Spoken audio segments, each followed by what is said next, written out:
चला तर आज छानपैकी घेवड्याची झणझणीत अशी चमचमीत भाजी बनवूया. रोज रोज भाज्या काय करायचं आणि मार्गशीर्षही सुरू झालं त्यामुळे महिनाभर भाज्याच खाल्ल्या.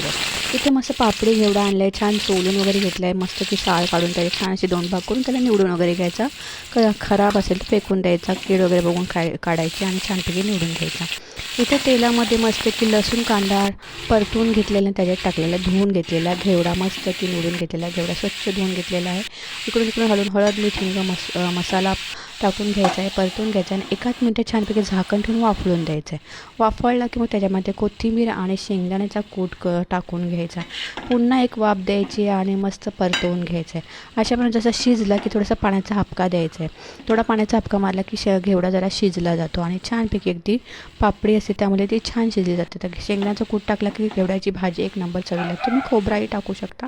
इथे मी शेंगदाण्याचं कूट टाकून घेतलेलं आहे आणि छानपैकी घेवडा शिजून दिला. 5-10 मिनटं छान शिजून द्यायचा, वाफरून द्यायचा. अशी घेवड्याची भाजी भाकरीबरोबर चपातीवर एक नंबर. आवडल्यास लाईक शेअर सबस्क्राईब करायला विसरायचं.